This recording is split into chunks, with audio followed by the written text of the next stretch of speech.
어머니, 김치 조금 담갔어요. 입에 맞으실지 모르겠네요. 어머, 고맙다. 바쁜데 이렇게 챙겨주고. 들어와서 차 한잔 하고 가라. 아니에요, 어머니. 지금 바로 가봐야 해서요. 이것만 전해드리려고 온 거예요. 그래도 얼굴 보니까 반갑네. 요즘 잘 지내지? 네, 뭐? 다들 바쁘게 살고 있어요. 이번엔 김치 좀 덜 맵게 했어요. 어머니 요즘 속이 예전 같지 않으실까 봐요.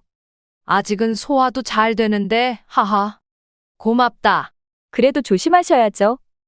연세가 있으시니까 조금만 탈나도 오래 가잖아요. 이번엔 냉장고에 꼭 넣어두세요. 지난번엔 좀 상했더라고요. 그랬나? 나는 잘 넣어뒀다고 생각했는데. 기억이 가물가물하신 것 같아요. 요즘은 알람 맞춰두시거나 메모해두시는 게 좋을 것 같아요. 내가 그렇게 나이 든 건가? 에이, 그런 말씀 마세요. 그냥 요즘 다들 그러더라고요. 아, 엄마한테 연락 왔네요. 그 시계 새로 산 거니? 예쁘다. 아, 이거요? 엄마가 생일 선물로 사주셨어요. 이번 주말에 엄마 생신이라 호텔에서 식사 모임 있거든요. 그래? 나도 갈까? 어머, 어머니. 이번엔 엄마 친구들도 많이 오시고 젊은 사람들 위주라 좀 시끄러울 것 같아서요. 어머니는 그런 자리 불편해 하시잖아요. 난 괜찮은데. 그래도 무리하시면 안 돼요. 뷔페 음식도 너무 다양해서 어머니 입맛에 안 맞으실 수도 있고요. 다음엔 따로 모실게요. 그래, 알겠다.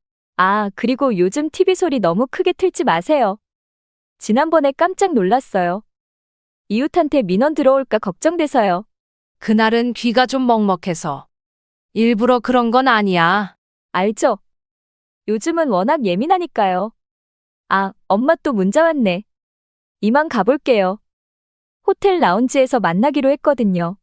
그래, 조심히 다녀와. 김치는 냉장고에 바로 넣어두시고요. 약도 알람 맞춰서 꼭 챙겨 드시고요. 요즘 혼자 계신 분들 상대로 이상한 전화도 많다던데 조심하세요. 그래, 알겠다. 다음에 또 뵐게요. 아, 다음 주는 엄마랑 스파 예약이 있어서 좀 어려울 수도 있어요. 다녀와. 괜찮아. 그럼요. 현관문 꼭 잠그시고요. 조심히 계세요. 이 장면 어떻게 들으셨나요? 겉으론 걱정처럼 보이지만 듣는 사람 입장에서는 꽤나 서운하고 무시당하는 느낌일 수도 있습니다. 부모님 입장에서는 여전히 스스로 잘 해내고 있다는 자부심이 있는데 그런 말들이 마치 이젠 당신은 안 된다는 식으로 들릴 수도 있거든요. 자식들은 걱정해서 한 말이라지만 방식 하나에 따라 이렇게까지 마음이 다르게 전달될 수 있다는 거 우리 모두 한 번쯤은 경험해보지 않았을까요? 가족 간의 대화는 사소한 말투 하나에도 감정이 흔들립니다. 그만큼 서로를 배려하는 태도 더 중요하겠죠. 혹시 여러분도 비슷한 상황 겪어보신 적 있으신가요? 댓글로 여러분의 경험과 생각을 나눠주세요. 그 작은 공감 하나가 누군가에겐 큰 위로가 될 수 있으니까요.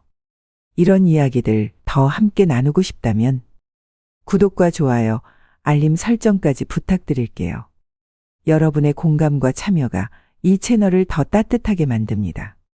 안녕하세요. 저는 72세 서영자입니다.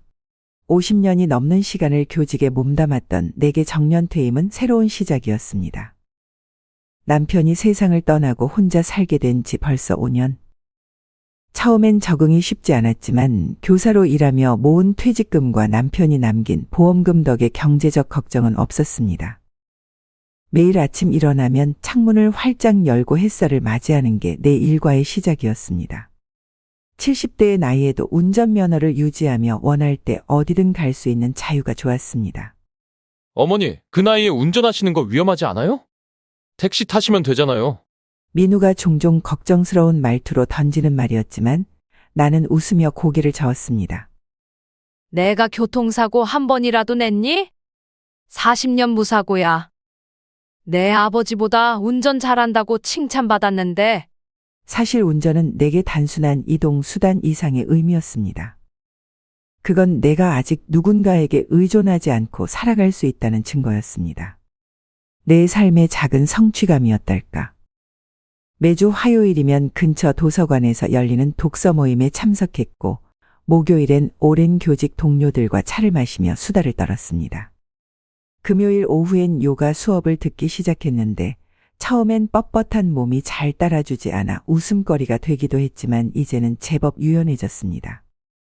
동네 슈퍼에 들러 장을 보고 가끔은 마음에 드는 꽃을 한 다발 사서 내 방에 두는 소소한 행복도 즐겼습니다. 집에 혼자 있는 저녁이면 가끔 외로움이 밀려오기도 했지만 그럴 때면 내가 가르쳤던 수많은 아이들의 얼굴을 떠올리며 미소 지었습니다. 그들 중 몇몇은 이제 훌쩍 자라 때때로 찾아와 안부를 물었습니다. 그런 날들은 특별히 더 행복했습니다. 하지만 그 평온했던 나의 일상이 어느 날 예상치 못한 전화 한 통으로 흔들리기 시작할 줄은 몰랐습니다. 아들과 며느리 정하는 한 달에 한두 번 정도 나를 찾아왔습니다. 명절이나 생일 같은 특별한 날 또는 뭔가 필요한 일이 있을 때였죠. 나는 그것조차도 감사했습니다. 자식들도 이제 각자의 삶이 있으니까요. 아들은 중소기업을 운영하는 사업가였고 정아는 인테리어 디자이너로 일하고 있었습니다. 두 사람 다 바쁘게 살았고 아이도 있었으니 이해할 수 있었습니다. 어느 휴일 오후 아들이 갑자기 혼자 찾아왔습니다. 보통은 정아와 손주도 함께 오는데 그날은 달랐습니다. 무언가 심각한 표정이었습니다. 어머니, 차 한잔하면서 이야기 좀 할까요? 테이블에 앉은 아들은 커피를 한 모금 마시고 입을 열었습니다. 사실 좀 어려운 부탁이 있어서요. 아들은 자신이 운영하는 회사가 새로운 계약을 따내 사업을 확장할 기회가 생겼다고 설명했습니다. 하지만 초기 투자금이 부족하다고 했습니다. 은행 대출은 이미 한도가 차 있고 다른 투자자들은 너무 높은 이자를 요구한다고 했습니다. 어머니, 5천만 원만 빌려주시면 1년 안에 이자까지 모두 갚을게요. 정말 좋은 기회라서 놓치기 싫어요. 나는 잠시 생각했습니다. 그 돈은 내가 노후를 위해 따로 모아둔 돈이었습니다. 하지만 아들이 절실하게 필요로 하는 모습에 마음이 흔들렸습니다. 게다가 아들은 지금까지 사업을 꾸준히 잘 운영해 왔습니다. 내 아들을 믿지 못할 이유가 없었습니다. 알았어. 내가 필요하다면 도와줄게. 계좌번호 알려줘. 아들의 얼굴에 안도의 미소가 번졌습니다. 그는 자리에서 일어나 내게 다가와 허리를 숙여 포옹했습니다. 오랜만에 느끼는 아들의 품은 어릴 적 그 모습 그대로였습니다. 정말 고마워요. 어머니가 아니었으면 정말 난처할 뻔했어요. 꼭 성공시켜서 보답할게요. 그렇게 나는 다음 날 바로 돈을 송금했습니다. 차용증 같은 것은 생각도 안 했습니다. 그건 남이 아닌 내 아들이었으니까요. 아들은 일주일 후 정아와 손주를 데리고 찾아와 맛있는 저녁을 대접했습니다. 모두 즐거운 시간을 보냈고 나는 아들의 사업이 잘 되기를 진심으로 바랐습니다. 하지만 그날 이후로 아들 부부의 방문 빈도가 점점 줄어드는 것을 느끼기 시작했습니다. 돈을 빌려주고 한 달쯤 지났을 때였습니다.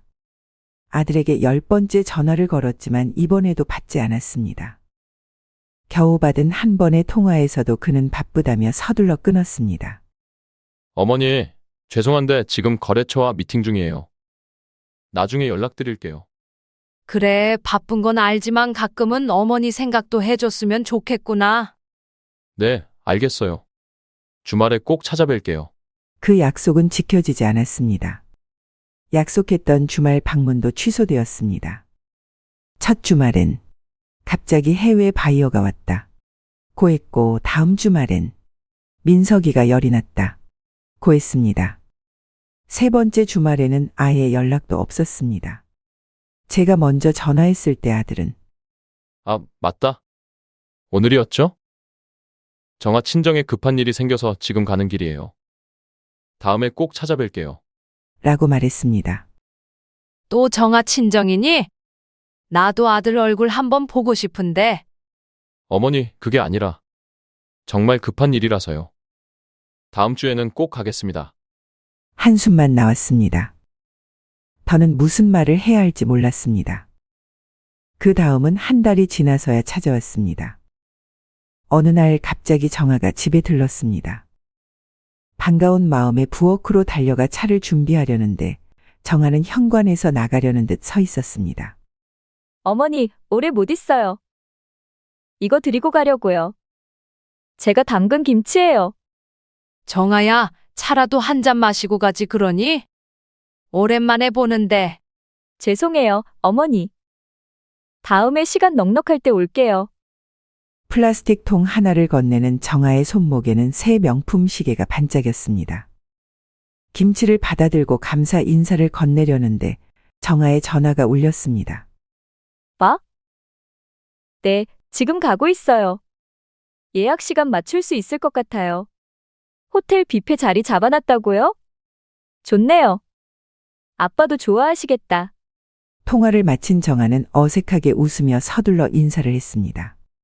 어머니, 죄송한데 친정 부모님 결혼 기념일이라 같이 식사하기로 했어요. 다음에 시간 날 때 남편 편이랑 같이 올게요. 결혼 기념일이라면? 나도 같이 가서 축하해드리면 어떨까? 옷만 갈아입으면 돼. 정아의 표정이 굳었습니다. 아, 그게. 자리가 이미 예약되어 있어서. 다음에 따로 모시고 가겠습니다. 누구는 가고 싶었겠나요? 그냥 어떤 말이 나올지 궁금했는데 막상 답변을 들으니 서운했습니다.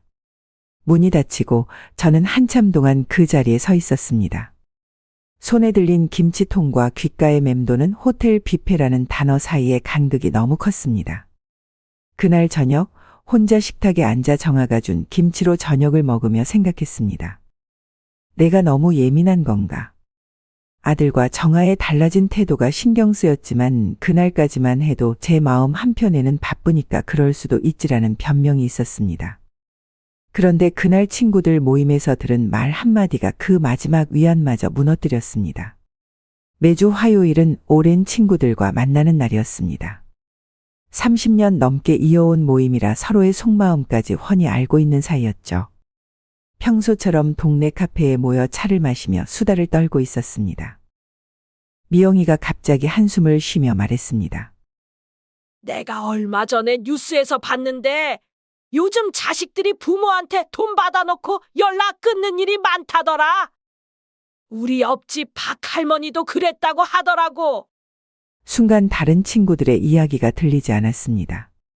귓가에 미영이의 말만 맴돌았습니다. 정수기가 내 표정이 굳은 것을 알아챘는지 물었습니다. 영자야, 괜찮아? 얼굴색이 안 좋네. 아니, 괜찮아. 그냥 좀 피곤해서 그래. 하지만 마음속은 피곤함과는 거리가 멀었습니다. 불안감이 점점 커지고 있었습니다. 미영이의 말이 계속해서 머릿속을 맴돌았습니다. 내가 정말 우리 아들을 의심하는 건가? 아니야, 그럴 리가 없어. 그 녀석이 어릴 때부터 얼마나 효자였는데.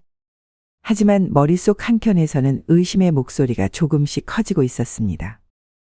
5천만 원을 빌려준 이후 뜸해진 연락, 취소되는 약속들, 정아의 이중적인 태도. 모든 것들이 서서히 퍼즐처럼 맞춰지는 듯했습니다. 모임이 끝나고 집으로 돌아오는 길, 가로등 불빛 아래 걸으며 복잡한 마음을 추스르려 했습니다. 아니야, 분명 이유가 있을 거야. 오늘 바로 물어봐야겠어. 집에 도착하자마자 아들에게 전화를 걸었습니다. 1번, 2번, 3번. 길게 이어지는 신호음 끝에 결국 전화는 받치지 않았습니다. 다시 한 번 더 시도했지만 결과는 같았습니다. 몇 분 후 문자 한 통이 도착했습니다. 어머니, 죄송합니다. 지금 중요한 회의 중이라 전화 받기 어렵습니다. 나중에 연락드리겠습니다. 저는 그 문자를 읽고 또 읽었습니다.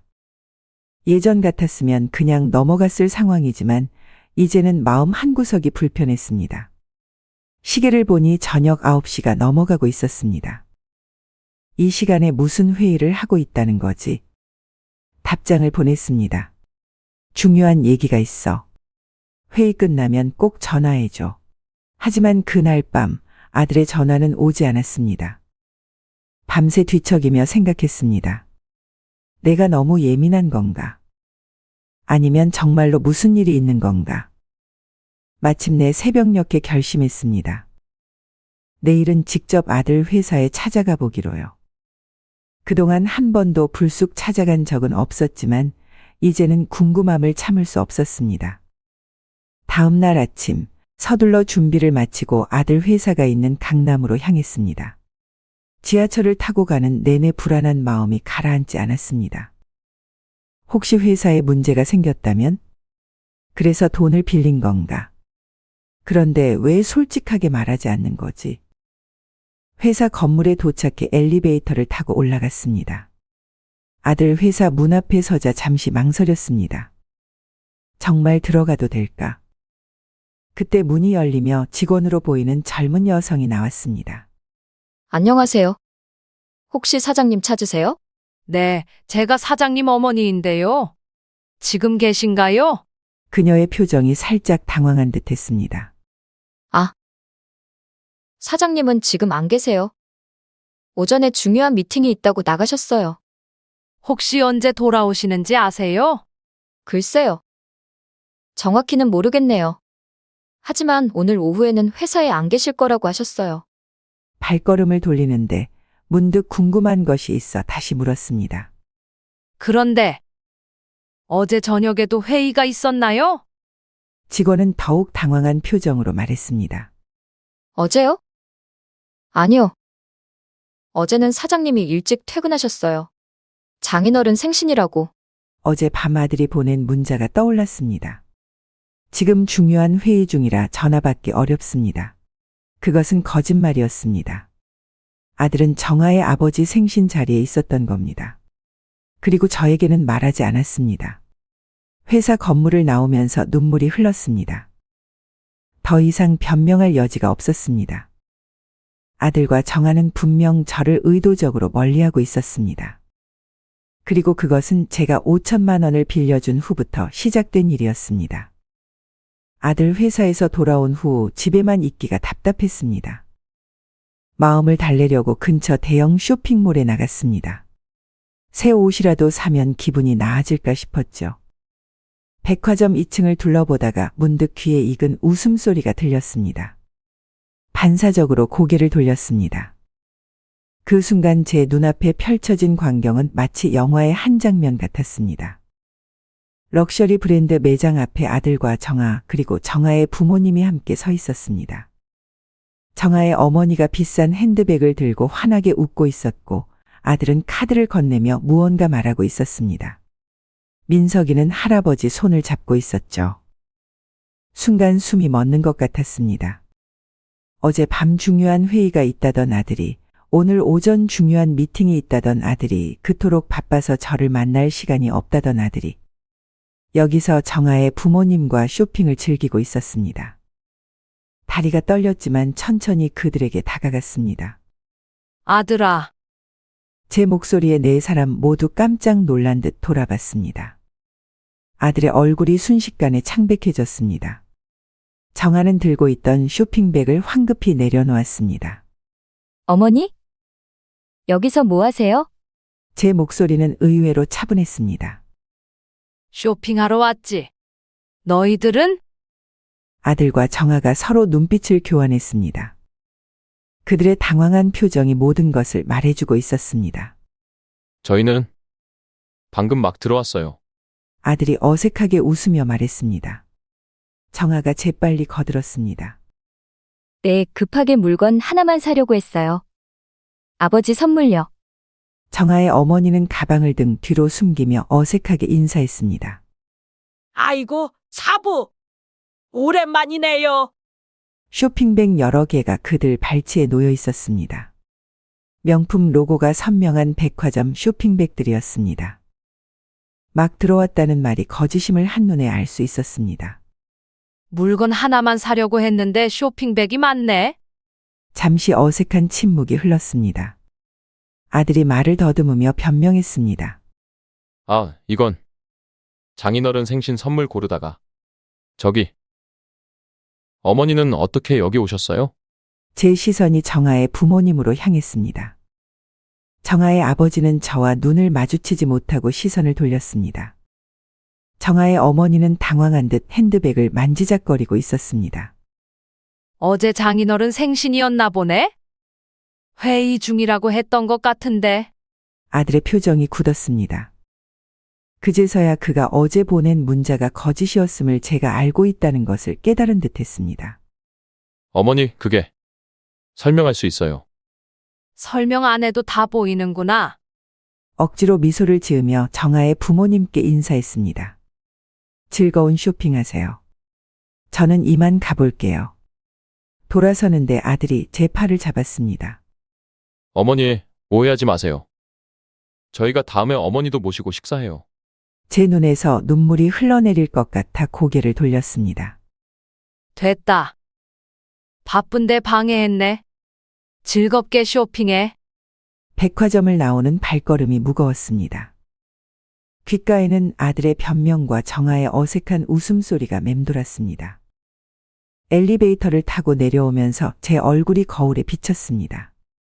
눈물로 얼룩진 화장, 슬픔으로 일그러진 표정. 그 모습을 보며 문득 깨달았습니다. 더 이상 자존심을 구기며 아들 부부의 사랑을 구걸하고 싶지 않았습니다.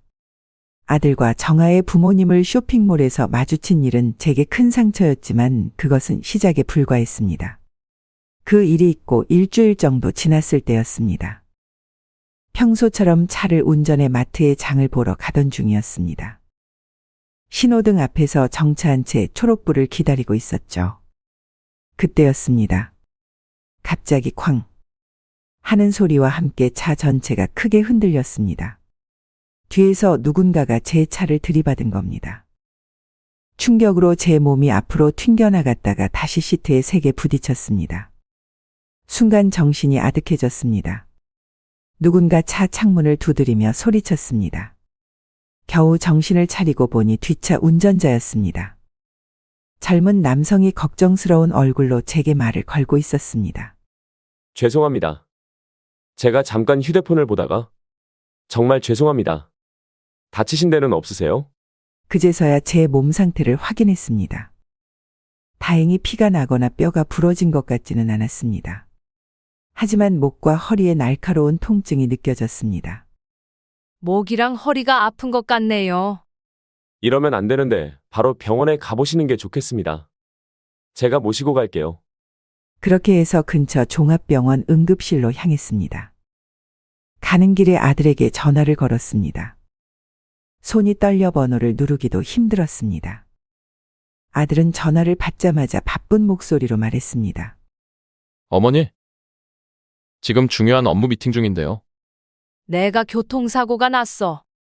지금 병원에 가는 중이야. 잠시 침묵이 흘렀습니다.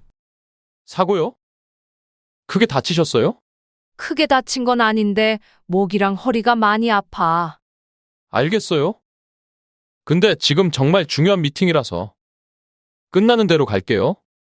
병원에 도착해서 응급실에서 진료를 받았습니다. 의사는 목 디스크와 허리 염좌 증상이 있다며 입원을 권했습니다. 단독 병실이 없어 사인실에 배정받았습니다. 간호사가 병동으로 이동하는 동안 제 곁에는 사고를 낸 젊은 운전자만 있었습니다. 그는 입원 수속과 보험 처리를 모두 도와주었죠. 시간이 흘러 저녁이 되었지만 아들은 오지 않았습니다. 다시 전화를 걸었지만 받지 않았습니다. 1시간 후에야 문자 한 통이 왔습니다. 어머니, 미팅이 생각보다 길어졌네요. 내일 아침 일찍 가겠습니다. 간호사가 순회를 돌다 제게 물었습니다. 보호자분이 안 오셨나요? 곧 올 거예요. 제 대답은 자신과 간호사를 향한 거짓말이었습니다. 그렇게 하루가 지나고 이틀이 지나도 아들은 나타나지 않았습니다. 전화로 짧게 안부를 물을 뿐이었습니다. 셋째 날 우연히 TV를 보다가 놀라운 광경을 목격했습니다. 지역 뉴스에서 유명 골프장 자선 행사를 보도하고 있었는데 화면 속 군중 속에서 분명히 아들과 정아 그리고 정아의 부모님으로 보이는 사람들이 웃으며 서 있었습니다. 순간 숨이 멈춘 것 같았습니다. 뉴스 자막에는 어제 열린 자선 골프 대회 라고 적혀 있었습니다. 어제 바로 제가 사고를 당한 그날이었습니다.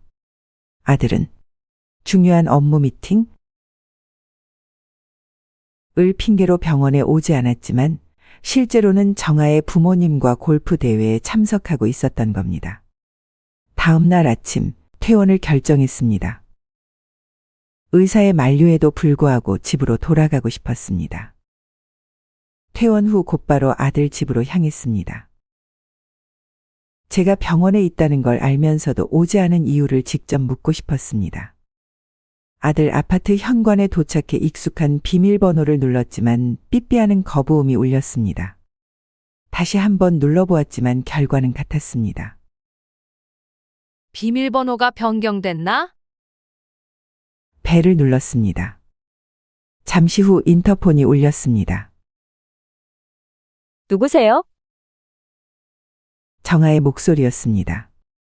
정아야, 나야. 문 좀 열어줘. 잠시 침묵이 흐른 후 정아가 대답했습니다. 어머니? 지금 오신 거예요? 그래, 병원에서 퇴원했어. 문 좀 열어줘. 현관문이 열리고 정아가 나타났습니다. 그녀의 표정은 전혀 반갑지 않아 보였습니다. 어머니, 미리 연락 없이 오시면 곤란해요. 저희도 일정이 있고 해서. 마치 손님이 아닌 불청객을 대하는 듯한 말투였습니다. 하지만 저는 아랑곳하지 않고 안으로 들어갔습니다. 아들은 어디 있니? 남편은 지금 회사에 있어요. 중요한 미팅이 있다고. 그 순간 거실 쪽에서 남자 목소리가 들려왔습니다. 여보, 누구 왔어? 정아의 얼굴이 창백해졌습니다. 저는 바로 그쪽으로 걸어갔습니다. 거실 소파에는 아들이 편안하게 앉아 노트북을 보고 있었습니다. 저를 보자 그의 표정도 굳었습니다. 어머니, 언제 오셨어요? 방금. 내가 회사에 있다고 해서 의아했는데 역시 집에 있었구나. 침묵이 흘렀습니다. 아들은 변명할 말을 찾지 못하는 듯 했습니다.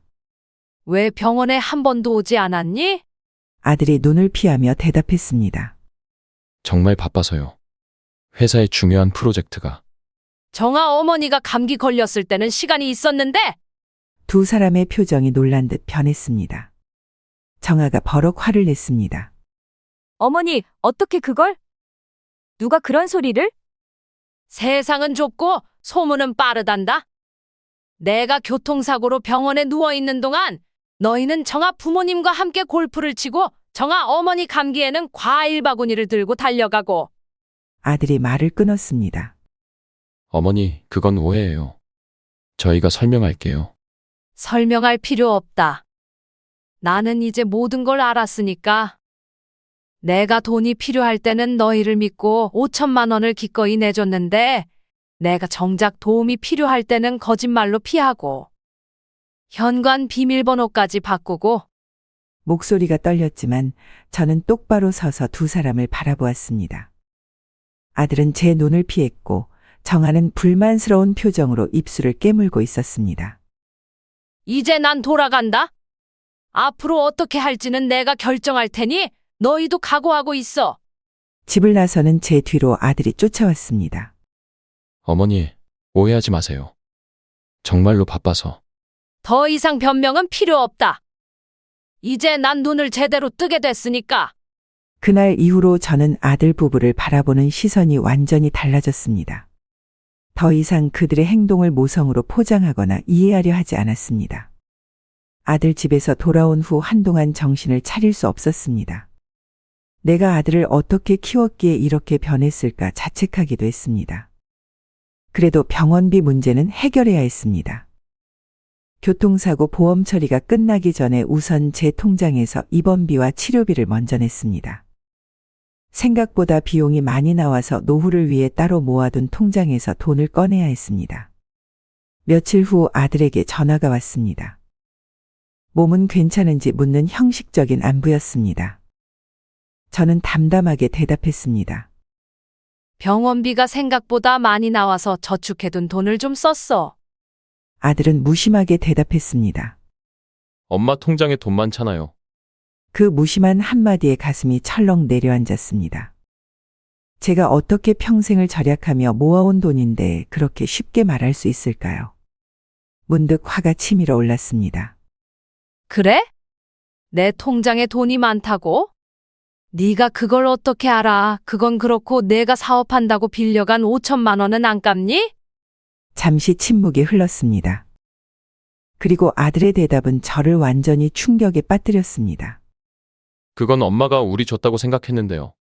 분명히 한 달 전에 사업 확장을 위해 나중에 갚겠다고 빌려간 돈이었습니다. 그것을 준 돈이라고 생각했다니 어떻게 그럴 수 있을까요? 내가 언제 줬다고 했니? 분명히 나중에 갚으라고 했잖아. 저는 그냥 엄마가 도와주신 거라 생각했어요. 정말 갚아야 하는 줄은. 말끝을 흐리는 아들의 목소리에서 거짓말이 느껴졌습니다.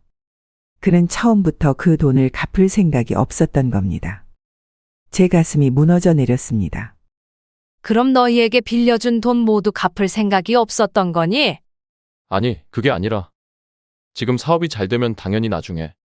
나중은 언제고? 그 나중에 내가 살아있을지 어떻게 알고? 전화기 너머로 아들의 한숨 소리가 들렸습니다. 어머니, 지금 저희도 형편이 넉넉하지 않아요. 사업 투자금도 더 필요하고. 그 순간 제 마음에 분노가 일었습니다. 병원에 입원해 있을 때는 찾아오지도 않고 정작 돈 문제가 나오니 이런 변명을 늘어놓다니. 더구나 명품 쇼핑은 할 수 있으면서 말입니다. 알았어. 그럼 이제부터 너희에게 더 이상 돈을 주지 않을 거야. 그리고 빌려준 돈은 언제 어떻게 받을지 생각해 볼게. 나도 내 노후를 위해 준비해야 하니까. 어머니, 그게 무슨 말씀이세요? 저희가 언제? 더 이상 말하고 싶지 않구나. 몸조리 잘해. 전화를 끊고 난 후 깊은 생각에 잠겼습니다. 봄비가 내리고 있었습니다. 창문에 맺힌 빗방울처럼 제 마음에도 서러움이 가득 고였습니다. 평생 아들을 위해 희생하고 아껴온 저였는데 정작 아들에게 저는 돈줄에 불과했던 겁니다. 그러던 어느 주말 오후 아들과 정아가 몇 달 만에 제 집을 방문했습니다. 갑작스러운 방문이라 의아했지만 혹시 관계 회복을 위해 온 것인가 하는 기대도 있었습니다. 차를 내오며 두 사람과 이야기를 나누고 있는데 정아의 휴대폰이 울렸습니다. 정아는 거실로 가서 전화를 받았습니다. 저는 부엌에서 과일을 씻고 있었는데 그때 정아의 목소리가 들려왔습니다. 응. 우리 아파트 리모델링 견적 알아봤어. 생각보다는 괜찮더라고. 화장실이랑 주방만 바꿀 거면 2천만 원 정도. 제 손에서 사과가 떨어졌습니다. 우리 아파트라고요. 이 집은 제가 평생 교직 생활을 하며 모은 돈으로 마련한 곳인데 어떻게 그런 말을 할 수 있을까요? 혼란스러운 마음으로 거실로 나가 정아에게 물었습니다. 정아야, 방금 전화해서 우리 아파트라고 했니? 정아는 약간 당황한 듯 했지만 이내 태연한 표정으로 대답했습니다. 네, 어머니. 그냥 친구랑 이야기하다 보니. 이 집은 내 아파트인데 왜 우리 아파트라고 하는 거니? 정아가 어색하게 웃으며 아들을 쳐다보았습니다. 아들은 말없이 시선을 피했습니다. 정아가 다시 입을 열었습니다. 어머니, 솔직히 말씀드리자면 어머니 재산도 결국 우리 것 되는 거 아닌가요? 다 가족인데. 제 귀를 의심했습니다. 방금 정아가 무슨 말을 한 건가요? 제 재산이 당연히 그들의 것이라고요. 순간 숨이 막혀왔습니다. 뭐라고? 내 재산이 너희 것이 된다고? 누가 그렇게 말했니? 정아는 아직도 당황한 기색 없이 대답했습니다. 그게 당연한 거 아닌가요? 어머니가 돌아가시면 모든 재산은 아들인 남편에게 상속되니까요. 그래서 리모델링을 미리 알아보는 게. 내가 언제 죽는다고 벌써 내 집 리모델링을 계획하는 거니? 내가 아직 살아있는데? 아들이 끼어들었습니다. 어머니, 정아가 그런 뜻으로 한 말이 아니에요. 그냥 먼 미래에. 먼 미래? 내가 죽기만을 기다리는 거니? 정아가 약간 짜증 섞인 목소리로 말했습니다. 어머니, 너무 예민하게 받아들이지 마세요. 저희도 어머니의 건강을 바라는 것이지, 어떻게 어머니가 돌아가시길 바라겠어요? 그리고 이 집이 나중에 우리 집이 될 거라는 건 사실이잖아요. 저는 차가운 분노가 밀려오는 것을 느꼈습니다. 그동안 느꼈던 모든 서운함과 배신감이 한꺼번에 치솟았습니다. 내가 죽은 후에 어떻게 될지는 아직 정해진 것 없어. 니네 것이 될 거라고 함부로 생각하지 마. 정아와 아들의 표정이 굳었습니다. 아들이 어색하게 웃으며 말했습니다. 어머니, 너무 흥분하지 마세요. 정아가 잘못 표현한 거예요. 아니, 잘못 표현한 게 아니라 너희가 평소에 그렇게 생각했던 거겠지? 내가 돈 줄이고 내 재산은 당연히 너희 것이 될 거라고. 그래서 병원에도 찾아오지 않고 나한테 김치 한 통만 던져주고 명품 쇼핑은 마음껏 한 거겠지. 침묵이 흘렀습니다. 두 사람의 표정에서 제 말이 사실임을 인정하는 듯한 기색이 역력했습니다. 정아가 먼저 자리에서 일어났습니다. 어머니, 저희가 오해를 드린 것 같네요. 다음에 다시 오겠습니다. 아들도 어색하게 일어났습니다. 어머니, 몸조리 잘하세요. 저희 이만 가볼게요. 두 사람이 나간 후 텅 빈 거실에 홀로 앉아 있으니 분노와 슬픔이 교차했습니다. 내 아들과 며느리는 이미 내 재산을 자기들 것이라 생각하고 내 생전에 이 집을 리모델링할 계획까지 세우고 있었던 겁니다. 그러던 중 제 생일이 다가왔습니다.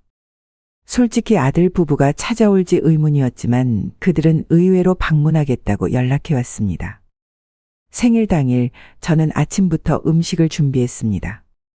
아들이 좋아하는 갈비찜, 정아가 좋아한다던 잡채, 그리고 손자 민석을 위한 치킨까지. 비록 관계가 틀어졌지만 그래도 가족이니 정성껏 대접하고 싶었습니다. 오후 2시쯤 초인종이 울렸습니다. 아들과 정아 그리고 민석이 서 있었습니다. 민석이가 먼저 달려와 제 허리를 안았습니다. 할머니, 생일 축하해요. 적어도 손자는 순수했습니다. 저는 민석의 머리를 쓰다듬으며 미소 지었습니다. 고마워, 우리 민석이. 아들과 정아는 어색하게 인사했습니다. 그들의 손에는 아무것도 들려있지 않았습니다. 선물은커녕 작은 케이크도 없었습니다. 저는 마음을 다잡고 그들을 거실로 안내했습니다. 음식 많이 준비했으니 많이 먹어. 아들이 머뭇거리며 말했습니다. 어머니, 저희 사실 오래 못 있어요. 민석이 학원에 데려다 줘야 해서. 정아가 거들었습니다. 4시까지 데려다 줘야 해서 빨리 가봐야 해요. 지금이 겨우 2시인데 벌써 가야 한다는 말에 실망감이 밀려왔습니다. 하지만 표정 관리를 하며 대답했습니다. 그래? 그럼 얼른 밥부터 먹자. 식사 시간은 어색함 속에 흘러갔습니다. 아들과 정아는 대화를 거의 하지 않았고 민석만 할머니 음식이 맛있다며 신나게 떠들었습니다. 식사가 끝난 후 차를 마시며 잠시 이야기를 나누게 되었습니다. 요즘은 몸 괜찮으세요? 아들이 형식적으로 물었습니다. 괜찮아. 그래도 사고 후유증 때문에 운전할 때 좀 불안해. 목이 자꾸 아프고. 그 말에 정아가 갑자기 끼어들었습니다. 어머니, 그럼 면허 반납하시죠? 어르신들 사고 많이 내잖아요. 그 말에 저는 순간 말문이 막혔습니다. 어르신? 면허 반납. 제가 운전에 자신감이 좀 없다고 했을 뿐인데 마치 제가 도로 위에 위험인물인 것처럼 말하는 정아의 태도에 상처받았습니다. 난 40년 운전하면서 사고 한 번 안 냈어. 누군가의 부주의로 당한 사고일 뿐이야. 정아는 신경 쓰지 않는 듯한 태도로 말을 이었습니다. 그래도 나이가 드시면 반사신경도 떨어지고 그러니까. 아무래도 위험하잖아요. 아들은 그저 눈치만 보며 아무 말도 하지 않았습니다.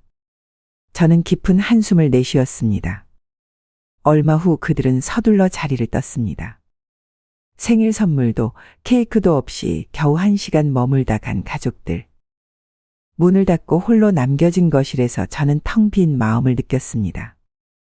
일주일 후 우연히 동네 마트에서 정아의 친정어머니를 만났습니다. 그녀는 제가 있는 줄 모르고 친구와 통화하고 있었습니다. 그래, 우리 정아가 그러더라고. 내가 운전하는 거 걱정된다고 해서 그만두려고 했더니 우리 정아가 우리 엄마는 아직 젊으시니까 운전 계속 하셔도 돼요 그러더라니까. 얼마나 기특해. 같은 며느리가 자신의 어머니에게는 아직 젊으시니 운전해도 된다. 고 하면서 저에게는 어르신들은 사고 많이 낸다. 며 면허 반납을 종용한 겁니다. 이중적인 태도가 이보다 더 명확할 수 있을까요? 제 생일이 지나고 몇 주 후 저는 오랜만에 즐거운 시간을 보냈습니다. 옛 제자의 결혼식에 참석했는데 그곳에서 30년 전 같은 학교에서 근무했던 동료 선생님 수경을 만났습니다. 서로 반갑게 인사를 나누고 많은 이야기를 했습니다. 그동안 연락이 끊겼던 터라 식사 약속을 잡기로 했습니다. 영자 선생님, 다음 주에 시간 어떠세요? 차라도 한 잔 마시면서 더 이야기해요. 좋아요. 우리 집으로 놀러 오세요. 내가 직접 차 대접할게요. 약속한 날 저는 아침부터 집 청소를 하고 간식을 준비했습니다. 좋아하던 호두파이를 직접 만들었고 고급 차도 꺼내 놓았습니다. 오후 2시 초인종이 울렸습니다. 반갑게 맞이했습니다. 어머, 영자야. 집이 참 따뜻하고 좋구나. 아직도 그때 그 취향 그대로네. 제 거실을 둘러보며 웃었습니다. 오래된 앤틱 가구들과 제가 모은 도자기 컬렉션 그리고 벽에 걸린 크로스 스티치 작품들은 모두 제가 오랫동안 아끼던 것들이었습니다. 그래, 난 옛날 물건들이 좋아. 요즘 유행하는 미니멀한 스타일보다는 이런 게 더 내 마음에 들어. 우리는 거실 소파에 앉아 차를 마시며 즐겁게 수다를 떨었습니다. 학창 시절 가르쳤던 학생들 이야기, 은퇴 후의 생활, 그리고 각자의 가족 이야기까지. 시간 가는 줄 모르고 이야기하던 중 갑자기 현관벨이 울렸습니다. 누구지? 오늘 약속 없는데. 문을 열어보니 정아가 서 있었습니다. 그녀의 손에는 작은 쇼핑백이 들려 있었습니다. 어머니, 근처 들렀다가 들렀어요. 정아는 거실에 앉아있는 수경을 보고 약간 놀란 듯 했습니다. 아, 손님 계셨네요. 죄송해요. 방해했나 봐요. 들어와. 옛날 동료 선생님이야. 수경 선생님, 이쪽은 제 며느리 정아예요. 수경과 정아가 인사를 나눈 후 저는 정아에게도 차를 따라주었습니다. 그러나 정아는 불편한 기색이 역력했습니다. 잠시 후 수경이 시계를 보며 일어났습니다. 영자야, 나 슬슬 가봐야겠어. 다른 약속도 있고. 오늘 정말 즐거웠어. 다음에 또 만나자. 자리를 뜨자마자 정아의 표정이 달라졌습니다. 그녀는 거실을 둘러보며 코를 찡그렸습니다. 어머니, 이 인테리어 언제 바꾸실 거예요? 요즘 스타일이랑 너무 안 어울려요. 손님들 오면 민망해요. 제 귀를 의심했습니다. 방금 전까지 손님이었던 수경은 제 집을 보고 따뜻하고 좋다고 했는데 정아는 민망하다니요. 무슨 소리야? 선생님은 우리 집이 따뜻하고 좋다고 했는데. 정아는 한숨을 쉬었습니다. 그분은 어머니 또래시니까 그렇게 말씀하시겠죠. 하지만 요즘 젊은 사람들은 이런 구식 스타일 별로 안 좋아해요. 이 오래된 가구들도 다 바꾸고 벽지도 바꾸고. 정아야, 내 집은 내가 원하는 대로 꾸밀 거야. 난 이 가구들이 좋고 이 스타일이 편해. 그러자 정아의 대답은 저를 더욱 놀라게 했습니다. 그래도 결국 우리가 살게 될 집인데요. 미리 조금씩 바꿔놓으면 나중에 편하잖아요. 순간 가슴속에서 분노가 치솟았습니다. 제가 살아있는데 이미 제 집을 자기들 것으로 생각하고 있다니요. 그것도 제 앞에서 당당하게 말하다니. 정아야, 내가 언제 죽을지는 아무도 몰라. 그리고 이 집이 반드시 너희 집이 될 거라는 보장도 없어. 내가 어떻게 할지는 아직 결정하지 않았으니까. 정아의 표정이 굳었습니다. 어머니, 무슨 말씀이세요? 당연히 아들인 남편이 상속받는 거 아닌가요? 꼭 그렇지만은 않아. 내 재산은 내가 원하는 대로 할 수 있어. 자선단체에 기부할 수도 있고 다른 친척에게 줄 수도 있지. 정아의 얼굴이 창백해졌습니다. 그녀는 황급히 자리에서 일어났습니다. 어머니, 제가 오늘은 이만 가봐야 할 것 같아요. 회사에서 급한 연락이 왔네요. 정아가 급하게 나간 후 저는 거실 소파에 앉아 깊은 생각에 잠겼습니다. 정아의 말은 단순한 실수가 아니었습니다. 그렇게 생각하고 지내던 중 손자 민석이에게서 전화가 왔습니다. 할머니, 이번 주 금요일에 학교에서 가족 참여의 날 행사가 있어요. 할머니도 꼭 와주세요. 제가 발표도 해요. 민석의 순수한 부탁에 저는 기쁘게 수락했습니다. 아들 부부와의 관계가 틀어졌어도 손자와의 관계만큼은 지키고 싶었습니다. 그래, 민석아. 할머니가 꼭 갈게. 발표 잘 준비하고 있어. 금요일 오후 저는 민석을 위해 특별히 단장하고 학교로 향했습니다. 행사장인 강당에 도착하자 이미 많은 학부모들이 자리를 잡고 있었습니다. 민석이를 찾아 두리번거리던 중 제 뒤에서 목소리가 들렸습니다. 어머니, 여기요. 뒤돌아보니 정아가 서 있었고 그 옆에는 정아의 부모님도 함께 있었습니다. 예상치 못한 상황에 잠시 당황했지만 빠르게 마음을 추스렸습니다. 안녕하세요. 정아의 부모님께 인사했습니다. 정아의 어머니가 형식적으로 미소 지으며 대답했습니다. 안녕하세요. 오랜만이네요. 우리는 나란히 앉아 행사를 지켜보았습니다. 민석이의 발표 차례가 왔을 때 저는 가슴이 뭉클했습니다. 손자는 내가 존경하는 가족이라는 주제로 발표했는데 그 내용에는 할머니인 저에 대한 이야기도 포함되어 있었습니다. 제 할머니는 오랫동안 선생님을 하셨어요. 많은 아이들에게 글을 가르쳐 주셨고, 지금도 저에게 책을 많이 읽어주세요. 할머니는 제가 존경하는 분이에요. 그 말을 들으며 눈시울이 붉어졌습니다. 아들 부부가 어떻든 적어도 민석이의 마음속에는 제가 소중한 존재라는 사실이 위안이 되었습니다. 행사가 끝난 후 정아가 제안했습니다. 다 같이 저녁 식사하러 갈까요? 모두가 동의하고 근처 식당으로 향했습니다. 민석이가 기쁜 표정으로 저에게 다가왔습니다. 할머니, 제 발표 어땠어요? 정말 훌륭했어, 민석아. 할머니가 너무 자랑스러웠단다. 그때 정아가 끼어들었습니다. 민석아, 외할머니 손잡고 가자. 외할머니가 길 모르실 테니까. 민석이는 순순히 정아의 어머니 손을 잡았고 그들은 앞서 걸어갔습니다.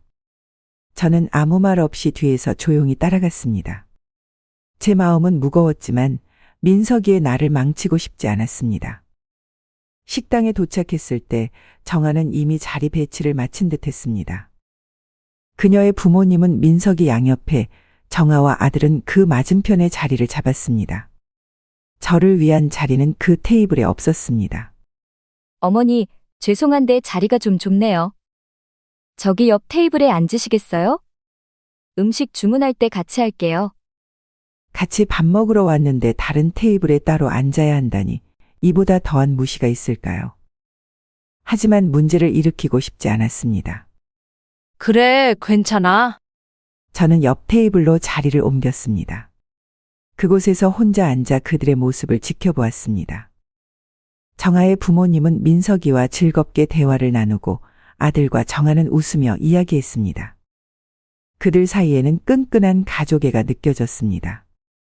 하지만 그 원안에 저는 없었습니다. 식사가 시작되고 정아는 형식적으로 저에게 음식을 주문해 주었습니다. 하지만 그 후로는 아무도 저에게 말을 걸지 않았습니다. 식사가 끝나고 계산할 때 아들이 정아 부모님의 몫까지 지불했습니다. 하지만 저에게는 어머니 것은 제가 낼게요. 라는 말 한마디 없이 제 몫만 따로 계산서를 받아 제게 건넸습니다. 어머니, 이거 계산서요. 그날 밤 집으로 돌아와 저는 오랫동안 창밖의 비를 바라보았습니다. 눈물이 흘렀지만 그것은 슬픔의 눈물이 아니라 결심의 눈물이었습니다. 더 이상 이런 대우를 받고 있을 수 없었습니다. 손자 민석의 학교 행사 이후 저는 더 이상 참을 수 없었습니다. 아들과 확실히 이야기를 나눌 필요가 있다고 생각했습니다. 아들에게 전화를 걸어 주말에 집으로 오라고 했습니다. 주말에 시간 있니? 너랑 할 이야기가 있어서. 아들은 잠시 망설이더니 대답했습니다. 네, 토요일 오후에 갈게요. 토요일 오후, 저는 아들이 좋아하는 음식들을 준비했습니다. 어떤 결과가 나오든 마지막 대화라는 생각이 들었기 때문입니다. 정확히 3시 초인종이 울렸고 아들이 들어왔습니다. 다행히 정아는 오지 않았습니다. 어머니, 무슨 일로 부르셨어요? 앉아봐. 차 한잔하면서 이야기하자. 저는 차를 따르며 이야기를 시작했습니다. 내가 요즘 어떻게 지내는지 궁금해서. 회사는 잘 돼가니? 네, 그럭저럭요. 요즘 경기가 안 좋아서 조금 힘들긴 하지만 그래. 힘들겠구나. 대화는 어색하게 이어졌습니다. 날씨 이야기, 민석이 학교 이야기 등 피상적인 주제로 시간이 흘렀습니다. 그러다 아들이 갑자기 말했습니다. 어머니, 혹시 집 한 채 더 살 생각 없으세요? 요즘 부동산이 오르고 있어서 좋은 투자가 될 것 같은데요. 부동산? 내가 왜 집을 또 사? 이 집으로 충분한데. 아니, 그게 요즘 좋은 오피스텔이 나왔더라고요. 어머니 명의로 사서 임대를 놓으면 노후에 도움이 될 것 같아서요. 그의 말에 의심이 들었습니다. 갑자기 왜 부동산 투자 이야기를 꺼내는 걸까요? 하지만 일단 대화를 계속 이어갔습니다. 그런 걱정은 안 해도 돼. 나는 지금 이 집으로 충분해. 그보다 너희 가족은 어떻게 지내? 정아랑 민석이는? 다들 잘 지내요. 민석이 학교 행사 때 와주셔서 감사해요. 그 말에 식당에서 있었던 일이 떠올랐지만 굳이 언급하지 않았습니다. 대화는 계속되었고 아들은 몇 번이고 제 재산과 관련된 질문을 슬쩍슬쩍 던졌습니다. 은행 예금은 어디에 하는지, 보험은 들었는지 등.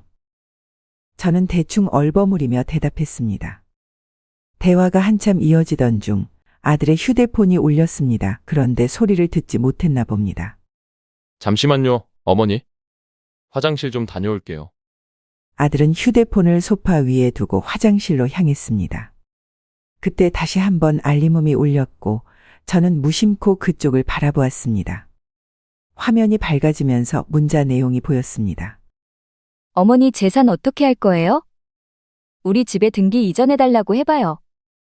운전하다 사고 나서 다치기라도 하면 병원비에 다 써버릴 수도 있잖아요. 순간 숨이 멎는 것 같았습니다. 눈앞이 캄캄해졌습니다.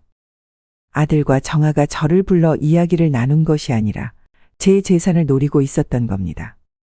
심지어 제가 사고로 다치기라도 하면 병원비에 돈을 쓸까봐 걱정하고 있었습니다. 그들에게 저는 인간이 아닌 그저 재산일 뿐이었습니다. 손이 떨렸습니다. 가슴이 터질 것 같았습니다. 그동안 아들을 위해 모든 것을 희생했던 시간들, 그를 키우기 위해 흘린 땀과 눈물, 그 모든 것이 헛된 것처럼 느껴졌습니다. 화장실에서 물 내리는 소리가 들렸고 저는 재빨리 자리로 돌아왔습니다. 아들이 나왔을 때 저는 최대한 침착함을 유지하려 했습니다. 어머니, 제가 오늘 좀 바빠서 이만 일어나 봐야 할 것 같아요. 그래, 가봐. 제 목소리는 차갑게 변해 있었습니다. 아들은 잠시 의아한 표정을 지었지만 더 이상 말하지 않고 자리에서 일어났습니다. 다음에 또 올게요. 아들이 떠난 후 저는 한동안 그 자리에 멍하니 앉아 있었습니다. 눈물이 흘렀지만 닦지 않았습니다. 이제는 울 필요도 없었습니다. 모든 것이 명확해졌으니까요. 아들의 휴대폰 메시지를 본 그날 밤, 저는 오랜 친구이자 변호사인 미영의 사무실을 찾았습니다. 비가 내리는 저녁이었지만 더 이상 미룰 수 없었습니다. 미영은 제가 갑작스럽게 찾아간 것에 놀랐지만 늦은 시간임에도 반갑게 맞아주었습니다. 영자야, 무슨 일이야? 이렇게 갑자기. 저는 참았던 감정이 터져나왔습니다. 아들과 정아가 저를 대하는 태도, 병원에 찾아오지 않은 일, 손자 민석 학교 행사에서 따돌림 당한 일, 그리고 오늘 우연히 보게 된 문자 메시지까지. 모든 것을 털어놓았습니다. 그런 일이 있었구나. 미영은 제 이야기를 다 듣고 깊은 한숨을 내쉬었습니다. 요즘 이런 일들이 생각보다 많아. 자식들이 부모의 재산만 바라보고 부양은 하지 않는 경우 말이야. 내가 어떻게 해야 할지 모르겠어, 미영아. 내 인생을 되찾고 싶어. 미영은 심각한 표정으로 물었습니다. 먼저 확인할 게 있어. 아들에게 빌려준 돈에 대한 차용증이 있니? 저는 고개를 저었습니다. 없어. 그때는 그냥 아들이니까 믿고 빌려줬지. 차용증 같은 걸 받아야 한다고 생각도 못했어. 그럼 계좌 이체 내역이라도 있니? 송금할 때 메모에 대여금 같은 내용을 남겼니? 계좌 이체는 했지만 특별한 메모는 없었어. 그냥 송금했을 뿐이야. 미영은 잠시 생각에 잠겼다가 말했습니다. 차용증이 없으면 법적으로 돈을 돌려받기가 쉽지 않을 수 있어. 하지만 포기할 필요는 없어. 이제부터라도 모든 것을 문서화하는 게 중요해. 그녀는 서류철을 꺼내 메모를 하기 시작했습니다. 네가 할 수 있는 법적 조치들이 있어. 우선 재산 보호가 가장 중요해. 아들 부부가 내 재산을 마음대로 할 수 없게 해야 해. 어떻게 하면 되지? 첫째, 유언장을 작성하는 거야.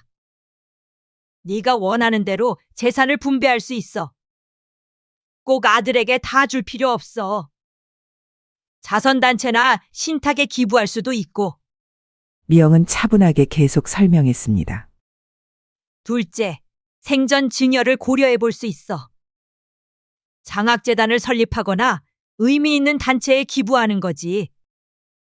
셋째, 아들에게 빌려준 돈은 내용 증명을 보내 갚으라고 요구할 수 있어. 비록 차용증은 없지만 시도해 볼 가치는 있어.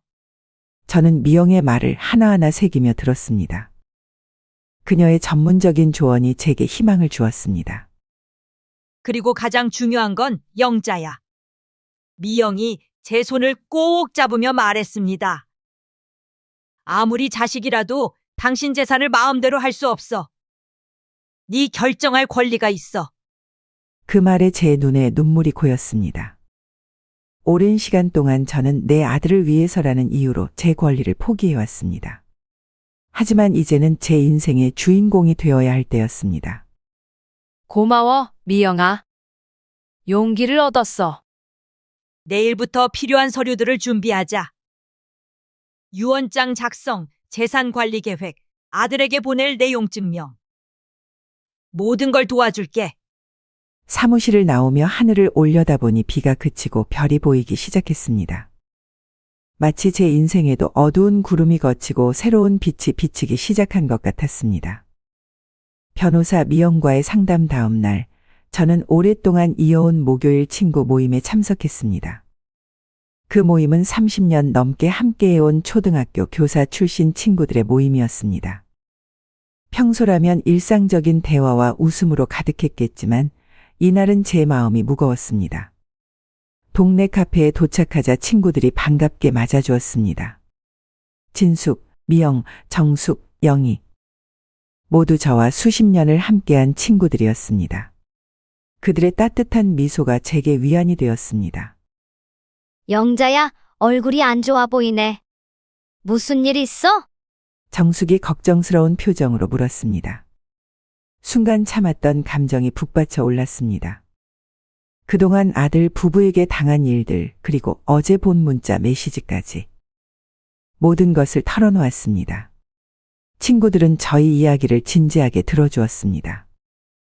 그런 일이 있었구나. 영희가 한숨을 내쉬었습니다. 요즘 세상이 많이 변했어. 자식들이 부모를 공경하기보다는 재산만 바라보는 경우가 많아졌지. 너만 그런 게 아니야, 영자야. 제 손을 잡았습니다. 사실 나도 비슷한 경험이 있어. 진숙은 자신의 이야기를 들려주었습니다. 그녀는 몇 년 전 남편과 사별하고 혼자 살게 되었는데 아들 부부가 갑자기 집에 함께 살자고 제안했다고 했습니다. 처음에는 기뻤지만 시간이 지나면서 그들이 진숙의 재산을 노리고 있다는 것을 알게 되었습니다. 내 통장 내역을 몰래 확인하고 보험 가입 여부를 캐묻고 결국 그들에게 나는 내가 모은 돈을 모두 자선단체에 기부할 생각이다라고 말했어. 그랬더니 어떻게 됐어? 저는 궁금해서 물었습니다. 진숙이 웃었습니다. 믿기지 않겠지만 자식들이 180도 태도를 바꿨어. 갑자기 효도를 하기 시작하더라니까. 정기적으로 연락하고 생일에 선물도 주고 병원에도 데려다 주고. 내가 돈을 줄 것 같으니까 그러는 거겠지만 적어도 표면적으로라도 공경하는 척이라도 하니 그나마 낫더라고. 정숙도 자신의 경험을 나눴습니다. 나도 비슷한 경험이 있어. 큰 아들이 사업한다고 돈을 빌려갔는데 그 후로 연락이 뜸해졌지. 그래서 나는 둘째에게 모든 재산을 물려주겠다고 했어. 그랬더니 큰 아들이 부랴부랴 찾아와서 사과하더라고. 이야기를 들으며 저는 제가 혼자가 아님을 깨달았습니다. 이런 상황은 저만의 문제가 아니라 현대 사회에서 많은 노인들이 겪는 보편적인 문제였습니다. 그런데 영자야, 미영이 말했습니다. 중요한 건 돈이 아니라 내 인생이야. 자식들이 태도를 바꾸든 말든 넌 내 삶을 살아야 해. 내가 원하는 대로 재산을 쓰고 내가 원하는 사람들과 시간을 보내는 거지. 영희가 거들었습니다. 맞아. 나는 작년에 실버타운에 입주했어. 처음에는 아들이 크게 반대했지. 왜 비싼 돈 들여서 실버타운에 가냐고. 하지만 나는 내 결정을 밀어붙였어. 지금은 너무 행복해. 비슷한 또래 친구들과 매일 활동하고 여행도 다니고 인생에서 이렇게 자유로웠던 적이 없었어. 친구들의 이야기를 들으며 저는 큰 위로와 용기를 얻었습니다. 저만 이런 상황에 처한 것이 아니었고 친구들은 저마다의 방식으로 그 상황을 현명하게 극복해 나가고 있었습니다. 고마워, 모두들. 덕분에 힘이 나네. 제가 말했습니다. 이제 나도 내 인생을 되찾을 거야. 미영이 도움으로 법적인 절차도 시작했고 아들에게 빌려준 돈도 돌려받고 내 재산을 보호하기 위한 계획도 세웠어. 진숙이 환하게 웃으며 말했습니다. 그래, 영자야. 우리 나이에 인생이 끝난 게 아니야. 오히려 이제부터 시작이지. 우리 자신을 위한 시간을 가져야 할 때야. 모임을 마치고 헤어질 때 친구들은 각자 제게 따뜻한 포옹을 해주었습니다. 집으로 돌아오는 길, 저는 오랜만에 마음이 가벼워지는 것을 느꼈습니다. 저는 혼자가 아니었습니다. 비슷한 경험을 한 친구들이 있었고 그들은 각자의 방식으로 자신의 인생을 되찾아가고 있었습니다. 이제 저도 그럴 때가 되었습니다. 친구들과의 모임 후 저는 마음을 단단히 먹고 아들에게 전화를 걸었습니다. 변호사 미영의 조언대로 이제는 모든 것을 문서화해야 했습니다. 심호흡을 하고 전화를 걸었습니다. 여보세요. 아들의 목소리가 들렸습니다. 나야, 엄마. 제 목소리는 평소보다 단단했습니다. 어머니, 무슨 일이세요? 우리 만나서 이야기할 일이 있어. 내일 시간 있니? 아들은 잠시 망설이더니 대답했습니다. 내일은 좀 바쁜데. 뭔데요? 내가 빌려간 돈에 대한 차용증을 작성하려고.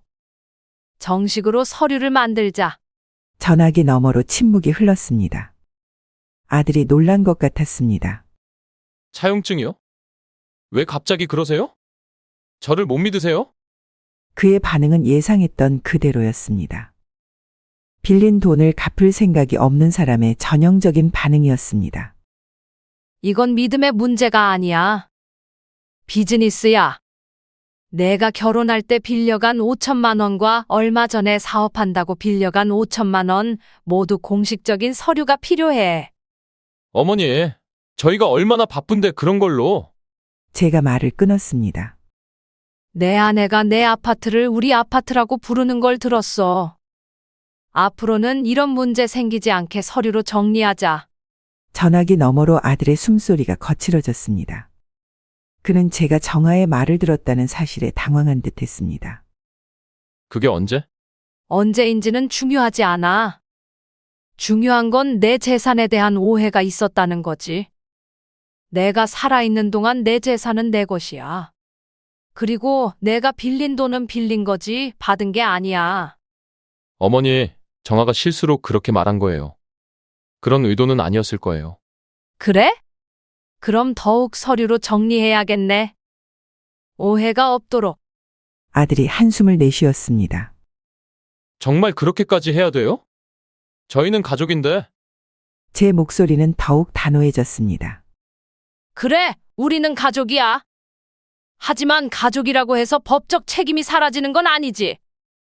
내일 오후 2시에 변호사 사무실로 와. 주소는 문자로 보낼게. 변호사요? 어머니, 너무하시는 거 아니에요? 너무한 건 너희야. 내가 병원에 누워있을 때 찾아오지도 않고 민석이 학교 행사에서 나를 따돌리고 내 아파트를 우리 아파트라고 부르는 게 이제 그만 끝내고 싶어. 모든 걸 명확하게. 침묵이 흘렀습니다. 아들은 더 이상 반박할 말이 없어 보였습니다. 알겠어요. 내일 가겠습니다.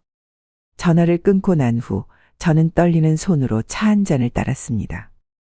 생각보다 담담했습니다. 오히려 마음이 가벼워지는 느낌이었습니다. 오랫동안 참아왔던 것들을 드디어 말할 수 있었기 때문인지도 모릅니다. 창밖을 바라보며 생각했습니다. 이제 시작이야. 내 인생의 새로운 장을 열 차례야. 다음 날 아들은 약속 시간보다 30분 늦게 변호사 사무실에 도착했습니다. 미영은 전문적인 태도로 차용증 내용을 설명했고 아들은 마지못해 서명했습니다. 빌린 돈은 1년 안에 월별로 나눠 갚기로 했고 만약 갚지 않을 경우 법적 조치를 취할 수 있다는 내용도 포함되었습니다. 모든 서류 작업이 끝나고 아들이 사무실을 나간 후 미영이 제 어깨를 토닥였습니다. 잘했어, 영자야. 첫 단계를 무사히 넘겼네. 응, 고마워. 이제 다음 단계로 가자. 다음 단계는 제 재산 보호를 위한 계획이었습니다. 유언장 작성, 장학재단 설립 그리고 실버타운 입주 계약. 이제 저는 자신의 삶을 주도적으로 이끌어갈 준비가 되어 있었습니다. 아들과 차용증을 작성한 다음 날 오전 갑자기 전화가 왔습니다. 발신자 표시를 보니 정아였습니다. 예상했던 일이었습니다. 아들이 차용증 작성 사실을 정아에게 말했을 테고 그녀가 화가 나서 전화했을 것입니다. 잠시 망설이다가 전화를 받았습니다. 여보세요? 제 목소리는 담담했습니다. 어머니, 정아예요. 정아의 목소리는 평소보다 높고 날카로웠습니다. 그래, 정아야. 무슨 일이니? 어제 남편이 변호사 사무실에 다녀왔다고 하더라고요. 차용증 때문에요. 응, 그래. 어머니, 정말 너무하시는 거 아니에요? 어머니가 아들을 못 믿는다니. 우리가 지금까지 어머니를 어떻게 대했는데 이런 식으로 대하세요? 정아의 목소리에는 억울함과 분노가 섞여 있었습니다. 마치 제가 그들에게 큰 잘못을 저지른 것처럼 말하고 있었습니다. 하지만 저는 더 이상 그런 식의 감정 조작에 넘어가지 않기로 결심했습니다. 정아야, 너희가 나를 어떻게 대했는지 정말 알고 싶니? 제 목소리는 차분했지만 단호했습니다. 내가 교통사고로 병원에 입원했을 때 너희는 찾아오지 않았어. 손자 민석의 학교 행사에서는 나를 따돌렸고 식당에서는 다른 테이블에 앉게 했지. 내 생일에는 선물 하나 없이 잠깐 들렀다 갔고. 어머니, 그건 다 오해예요. 저희가 바빴던 것뿐이지. 제가 말을 끊었습니다. 오해가 아니야. 평소 생활 속에 늘 무시가 묻어 있더라. 정아가 잠시 말을 잃었습니다. 그녀는 제가 그 대화를 들었다는 사실을 몰랐을 테니까요. 그건 그냥 실수로. 실수가 아니라는 걸 우리 둘 다 알잖아, 정아야. 내가 진짜로 생각하는 바를 말한 거지. 정아의 목소리가 다시 강해졌습니다. 어머니, 그래도 가족인데 이렇게 법적으로 따지는 건.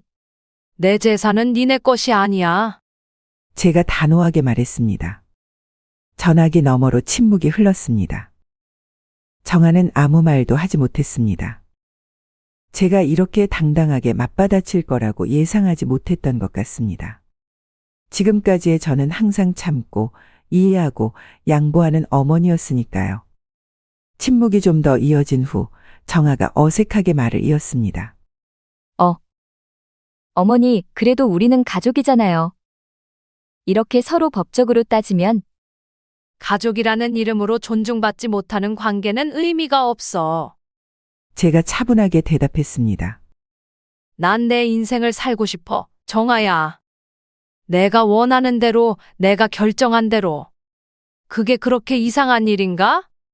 다시 한번 침묵이 흘렀습니다. 정아는 더 이상 할 말이 없어 보였습니다. 그럼 저는 이만 끊을게요. 그래, 정아야. 하나만 더 말할게. 앞으로는 서로 예의를 지키고 존중하는 관계가 되었으면 해. 그게 불가능하다면 최소한 서로 간섭하지 말자. 내 일은 내가 알아서 할 테니 너희 일도 너희가 알아서 해. 정아는 더 이상 아무 말도 하지 못한 채 전화를 끊었습니다. 저는 깊은 숨을 내쉬었습니다. 정아와의 통화는 예상대로 불편했지만 이전과 달리 제 마음은 무거워지지 않았습니다. 오히려 한결 가벼워진 느낌이었습니다. 더 이상 거짓된 예의와 형식적인 관계를 유지하기 위해 애쓰지 않아도 된다는 해방감이 들었습니다. 정아와의 통화가 있은 후 저는 본격적으로 재산 관리 계획을 수립하기 위해 변호사 미영의 사무실을 찾았습니다. 차분한 마음으로 미래를 위한 구체적인 계획을 세울 때였습니다.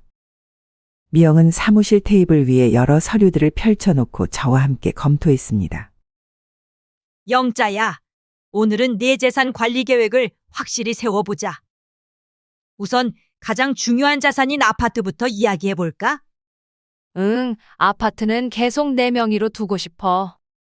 살아있는 동안은 내가 살 거니까. 미영이 고개를 끄덕였습니다. 그래, 그게 좋겠어. 아파트는 내 명의로 유지하고 유언장에 명확하게 상속인을 지정하자.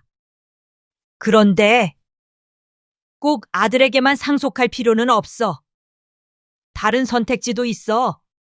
저는 미영의 말에 귀를 기울였습니다. 어떤 선택지가 있을까? 일부는 손자 민석이 앞으로 따로 신탁을 설정할 수도 있어. 민석이가 성인이 된 후에 교육비나 사업 자금으로 쓸 수 있게 말이야. 또 일부는 내가 원하는 단체에 기부할 수도 있고. 잠시 생각에 잠겼습니다. 손자 민석은 아직 어리고 순수했습니다. 그 아이만큼은 제대로 된 가치관을 가진 어른으로 성장했으면 했습니다. 민석이를 위한 교육 신탁은 좋은 생각이네. 그 아이가 대학에 가거나 자신의 꿈을 위해 쓸 수 있도록. 이야기가 계속 이어졌습니다. 아들에게 빌려준 돈에 대해서는 이미 차용증을 작성했으니 정해진 일정에 따라 갚지 않으면 법적 조치를 취하기로 했습니다. 그리고 내가 오랫동안 봉사해왔던 희망 아동센터에 일부 재산을 기부하고 싶어. 미영이 관심 있게 물었습니다. 희망 아동센터? 그곳에서 봉사활동을 했었니? 응, 퇴직하고 나서 일주일에 2번씩 아이들에게 책을 읽어주는 봉사를 했어. 그곳 아이들 대부분이 저소득층 가정이라 도움이 많이 필요해. 센터도 시설이 낙후되어 있고. 제 눈앞에 그 작은 아동센터의 모습이 떠올랐습니다. 형편이 어려운 가정의 아이들이 방과 후에 모여 공부하고 놀던 곳. 컴퓨터는 오래되어 자주 고장났고 책장에 책들도 낡아 있었습니다. 하지만 아이들의 눈빛만큼은 항상 반짝였습니다. 그래, 그곳에 기부하는 건 정말 의미 있는 일이겠네. 미영이 미소 지으며 말했습니다. 난 그 아이들에게 책을 읽어주면서 많은 위안을 받았어. 아이들이 이야기에 빠져들 때의 그 순수한 표정, 질문을 할 때의 호기심 가득한 눈빛. 그것이 내게는 큰 기쁨이었지. 미영은 계속해서 여러 법적 선택지를 설명해 주었습니다. 장학재단을 설립하는 방법, 기부금의 세금 혜택, 신탁 설정의 장점 등. 저는 모든 내용을 꼼꼼히 메모하며 들었습니다. 그리고 마지막으로 내 노후를 위한 계획도 세워야 해. 고급 실버타운 입주를 고려하고 있다고 했지? 응, 푸른 숲 실버타운을 알아보고 있어. 거기는 다양한 활동 프로그램도 있고 의류 서비스도 좋다고 하더라고. 미영이 고개를 끄덕였습니다. 그곳은 평판이 좋아. 입주금은 좀 비싸지만 시설과 서비스는 최고 수준이야. 모든 계획을 세우고 필요한 서류들을 준비하는데 몇 시간이 걸렸습니다. 마지막으로 미영이 물었습니다. 이 모든 계획 정말 확신해? 아들이 알면 많이 반발할 텐데. 저는 단호하게 고개를 끄덕였습니다. 확신해. 이제 내 삶의 가치는 나를 이용하려는 자식보다 진정한 도움이 필요한 아이들에게 있어. 평생 교사로 살아오면서 아이들의 성장을 돕는 것이 얼마나 보람된 일인지 알게 되었으니까. 변호사 미영과 재산 관리 계획을 세우고 약 한 달이 지났을 때였습니다. 저는 정기적으로 희망 아동센터에서 봉사활동을 하며 새로운 일상을 만들어가고 있었습니다. 아들은 차용증에 따라 첫 달 상환금을 납부했고 저와의 관계는 형식적이지만 예의는 지키는 수준으로 유지되고 있었습니다. 그러던 어느 날 오후 갑자기 초인종이 울렸습니다. 문을 열자 아들이 서 있었습니다. 오랜만에 사전 연락 없이 찾아온 그의 모습에 잠시 당황했습니다. 어머니, 안녕하세요. 갑자기 찾아와서 죄송합니다. 아니야, 들어와. 거실로 안내했습니다. 아들은 어색하게 소파에 앉았습니다. 평소보다 비교적 단정한 차림새에 어떤 목적이 있어 보였습니다. 차 한 잔 줄까? 네, 감사합니다. 차를 준비하며 저는 아들의 갑작스러운 방문 이유를 짐작할 수 있었습니다. 무슨 일인가 필요한 게 있을 때만 찾아오는 패턴이었으니까요. 차를 내오며 물었습니다. 무슨 일로 왔니? 아들은 차를 한 모금 마시고 말했습니다. 어머니, 사실 회사 일 때문에 왔어요. 요즘 사업이 잘 되고 있어서요. 그래? 다행이구나. 네, 지난번에 어머니께서 도와주신 덕분에 신규 계약도 따내고 이제 사업을 더 확장할 기회가 생겼어요. 그의 말투에서 어디로 흘러갈지 예상할 수 있었습니다. 저는 아무 말 없이 차만 마셨습니다. 그런데 더 확장하려면 추가 자금이 좀 필요해요. 은행 대출도 알아봤는데 까다롭고 이자도 너무 높더라고요. 마침내 본론으로 들어왔습니다. 저는 차분하게 물었습니다. 얼마나 필요한데? 3천만 원 정도요? 6개월만 빌려주시면 이자까지 확실히 갚을게요. 지금 정말 좋은 기회가 왔는데. 제가 차를 천천히 내려놓으며 말했습니다. 전에 빌려준 돈부터 갚아라. 아들의 표정이 굳었습니다. 어머니, 그건 지금 약속대로 매달 갚고 있잖아요. 이건 새로운 사업건이라. 내 말은 이전 빌린 돈을 다 갚은 후에 다시 이야기하자는 거야. 아들이 당황한 기색을 감추지 못했습니다. 하지만 어머니, 이번 기회는 정말 놓치면 안 돼요. 시기가 중요하거든요. 제가 매달 갚는 것도 성실히 하고 있는데. 그건 당연한 거야. 빌린 돈을 갚는 건 의무니까. 아들의 얼굴이 점점 붉어졌습니다. 그는 평정을 유지하려고 노력하는 듯 했지만 목소리에 짜증이 묻어났습니다. 어머니, 제가 지금 어려운 상황이라서 그래요. 정말 중요한 거라고요. 미안하지만 내 답은 변함없어. 전에 빌린 돈부터 갚아라. 아들이 갑자기 발끈했습니다. 저는 어머니 아들인데 왜 이렇게 냉정하게 대하세요? 제가 사업 실패하면 좋으세요? 나는 내가 실패하길 바라지 않아. 하지만 내가 책임감을 배우길 바라. 빌린 돈은 갚아야 해. 아들이 잠시 생각하더니 다른 제안을 했습니다. 그럼 어머니 아파트를 담보로 대출받으면 어떨까요? 제가 이자는 다 낼게요. 어차피 나중에 제가 상속받을 거니까. 그 말에 제 심장이 빠르게 뛰었습니다. 아직도 제 재산을 자기 것처럼 생각하고 있었습니다. 하지만 목소리는 차분하게 유지했습니다. 내 아파트는 이미 다른 계획이 있다. 다른 계획이요? 무슨? 그건 내가 결정할 일이야. 내가 알 필요는 없어. 아들의 얼굴이 창백해졌습니다. 어머니, 설마 저희한테 안 주시려고요? 내 재산을 어떻게 할지는 내가 결정해. 지금 내가 알아야 할 것은 내 아파트를 담보로 대출을 해줄 수 없다는 것뿐이야. 아들이 자리에서 벌떡 일어났습니다. 그의 얼굴은 분노로 일그러져 있었습니다. 어머니가 저를 이렇게 대할 줄은 몰랐어요. 제가 어머니의 아들인데 다른 사람처럼 대하시네요. 맞아, 너는 내 아들이야. 그래서 더욱 책임감을 가지고 살았으면 해. 빌린 돈은 갚고 자신의 힘으로 일어서는 법을 배웠으면 좋겠구나. 아들은 더 이상 말을 잇지 못했습니다. 그는 분노와 당혹감이 뒤섞인 표정으로 자리를 떠났습니다.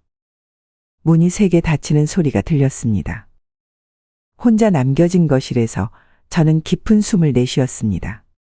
마음이 아팠지만 후회는 없었습니다. 이것이 아들을 위한 진정한 사랑이라고 믿었습니다. 그가 스스로의 힘으로 일어서고 진정한 책임감을 배울 수 있도록 하는 것. 아들의 방문과 추가 자금 요청 이후 저는 변호사 미영과 함께 정말로 재산 관리 계획을 실행에 옮기기로 했습니다. 긴 고민 끝에 내린 결정이었습니다. 이것은 단순한 복수가 아니라 제 인생의 주도권을 되찾고 저희 가치관에 맞게 살기 위한 결단이었습니다. 첫 번째 단계로 저는 영자 희망 장학재단을 설립하기로 했습니다. 이 재단은 저소득층 가정의 아이들에게 교육 기회를 제공하는 것을 목적으로 했습니다. 변호사 미영의 도움으로 모든 법적 절차를 밟았고 마침내 재단 설립이 완료되었습니다. 재단 설립 후 저는 제 아파트 명의를 장학재단으로 이전하는 절차를 진행했습니다. 공증을 마치고 돌아오는 길 가슴이 벅차올랐습니다. 제가 평생 모은 소중한 재산이 이제 의미 있는 일에 쓰이게 된다는 사실이 감격스러웠습니다. 예상대로 이 소식은 빠르게 아들 부부에게 전해졌습니다. 아마도 지인을 통해 알게 되었을 겁니다. 소식을 들은 당일 저녁 아들이 격분한 상태로 제 집을 찾아왔습니다. 그의 얼굴은 분노로 일그러져 있었고 정아도 함께 왔습니다. 어머니, 대체 무슨 짓을 하신 거예요? 아들이 거실에 들어서자마자 소리쳤습니다. 무슨 일인지 모르겠구나. 저는 평온하게 대답했습니다. 아파트를 무슨 장학재단으로 이전했다고요? 어머니가 미쳤나? 그게 말이 돼요? 정아도 흥분한 상태로 말을 이었습니다. 어머니, 어떻게 그럴 수 있어요? 그건 우리 가족의 재산인데. 제가 미소를 지으며 대답했습니다. 내가 법적으로 내 이름으로 가진 내 재산이야. 누구도 넘볼 수 없고 누구에게 줄지 결정하는 건 나 혼자야. 하지만 어머니, 그건 제가 상속받아야 할 재산이에요. 어떻게 아무 상의도 없이 그런 결정을 내릴 수 있어요? 아들이 격앙된 목소리로 말했습니다. 상의?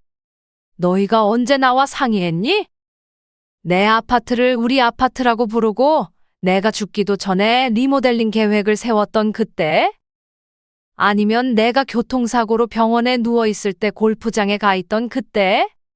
아들과 정아는 잠시 말문이 막힌 듯 했습니다. 제가 그 모든 것을 알고 있다는 사실에 놀란 것 같았습니다. 어머니, 그건 오해예요. 저희는 단지 정아가 변명하려 했지만 제가 말을 끊었습니다. 오해가 아니야. 너희 둘 다 내 재산만 바라보면 나를 존중하지 않았어. 이제 나는 내 방식대로 인생을 살기로 했을 뿐이야. 하지만 장학재단이라니요? 왜 하필? 아들이 여전히 이해할 수 없다는 듯이 물었습니다. 나는 평생 교사로 살았어. 아이들의 교육은 내게 중요한 가치야.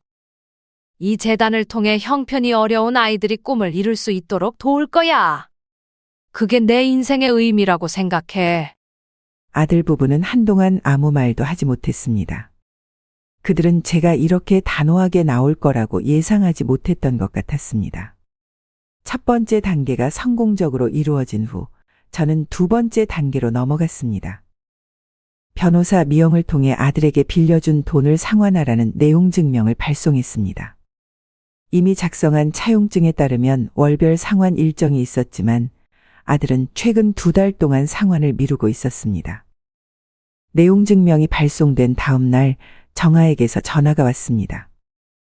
그녀의 목소리는 울음기 섞인 채 떨리고 있었습니다. 어머니, 어떻게 이럴 수 있어요? 내용 증명이라니? 제가 차분하게 대답했습니다. 정아야, 빌린 돈은 갚는 게 당연한 거야. 가족이라고 해서 그 원칙이 바뀌는 건 아니지. 하지만 어머니, 저희가 지금 정말 어려운 상황이에요. 시간이 좀 필요해요. 날 돈으로만 생각했으면서 왜 돈 문제로는 눈물을 흘리니? 그때 너희에게 내 존재는 중요하지 않았잖아. 정아는 잠시 말을 잇지 못했습니다. 제 말이 그녀의 마음에 깊은 상처를 준 것 같았습니다. 그때는 정말 바빠서. 나도 그 마음 알아. 너희가 바빴던 것처럼 나도 이제 내 삶을 위해 바쁘단다.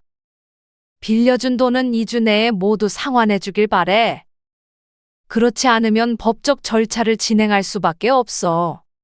통화가 끝난 후 정아는 아들과 함께 다시 한번 제 집을 찾아왔습니다.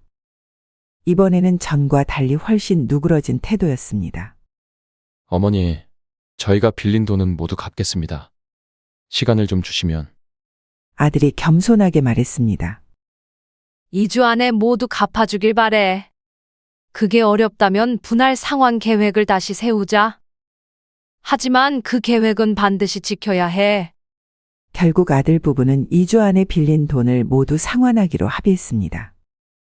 그들은 친구들에게 돈을 빌리고 일부 자산을 팔아 돈을 마련했다고 했습니다. 돈을 받은 날 저는 깊은 안도감을 느꼈습니다. 이것은 단순히 돈을 돌려받은 것 이상의 의미가 있었습니다. 그것은 제 인생의 주도권을 되찾았다는 증거였으니까요. 아들 부부로부터 빌려준 돈을 모두 돌려받은 후 저는 세 번째 단계의 계획을 실행에 옮겼습니다. 이미 영자 희망 장학재단을 설립했지만 이제 구체적인 장학 프로그램을 만들고 싶었습니다. 변호사 미영과 함께 세부 계획을 수립했습니다. 영자 선생님 장학금이라는 이름으로 제가 평생 가르쳤던 학교의 학생들 중 형편이 어렵지만 열심히 공부하는 아이들을 지원하기로 했습니다. 매년 3명의 학생에게 대학 졸업 때까지 학비와 생활비를 지원하는 프로그램이었습니다. 장학금 설립 기념식을 준비하며 저는 가슴이 벅차올랐습니다. 제가 평생 모은 돈이 이렇게 의미 있게 쓰인다는 사실이 무척 기뻤습니다. 기념식에는 첫 장학생으로 선발된 3명의 학생들과 그들의 부모님 그리고 학교 관계자들이 참석했습니다. 이 장학금이 여러분의 꿈을 이루는데 작은 도움이 되길 바랍니다. 여러분의 미래를 응원합니다. 첫 장학생으로 선발된 여학생이 눈물을 글썽이며 말했습니다. 선생님, 정말 감사합니다. 저는 의사가 되고 싶었지만 가정 형편 때문에 꿈을 포기할 뻔했어요. 선생님 덕분에 제 꿈을 계속 추구할 수 있게 되었습니다. 그 말을 들으며 저도 눈시울이 붉어졌습니다. 이것이야말로 제가 찾던 삶의 의미였습니다.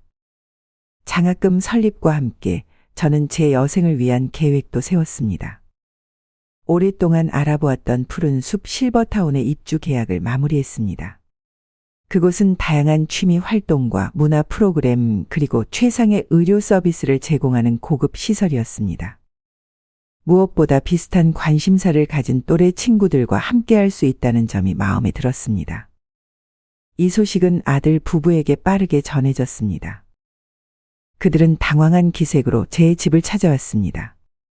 어머니, 실버타운이라니요? 왜 갑자기 그런 결정을 하신 거예요? 아들이 물었습니다. 갑자기가 아니야. 오랫동안 생각해온 계획이야. 하지만 저희가 모시고 살 수 있는데. 정아가 말했습니다. 제가 미소를 지으며 대답했습니다. 고마워. 하지만 난 내 삶을 살고 싶어. 실버타운에서는 내 또래 친구들과 함께하는 다양한 활동이 있고 내가 원하는 대로 생활할 수 있어. 그래도 어머니, 그곳은 비싸잖아요. 돈이 많이 들어갈 텐데. 아들이 걱정스러운 듯 말했습니다. 그 말에 저는 깊은 한숨을 내쉬었습니다. 여전히 그들의 관심은 돈에 있었습니다. 내 인생의 의미는 더 이상 나를 재산처럼 여기는 자식에게 있지 않아. 난 내가 중요하게 생각하는 가치를 위해 살기로 했어. 장학금을 통해 도움이 필요한 아이들을 지원하고 실버타운에서 활기찬 노년을 보내는 것. 그것이 내가 선택한 삶이야. 아들과 정하는 말을 잃은 채 서로를 바라보았습니다. 그들은 더 이상 제 마음을 돌릴 수 없다는 것을 깨달은 듯 했습니다. 실버타운으로 이사한 지 몇 개월이 지났습니다. 저는 그곳에서 새로운 친구들을 사귀고 다양한 취미 활동을 즐기며 활기찬 노년을 보내고 있었습니다. 수영 강습에 참여하고 독서 모임에서 책을 토론하고 가끔은 다른 입주민들과 함께 여행을 떠나기도 했습니다. 어느 날 오후 갑자기 손자 민석이 찾아왔습니다.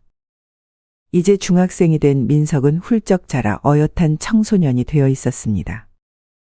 할머니, 오랜만이에요. 민석아, 어쩐 일이니? 반가워. 할머니가 보고 싶어서요.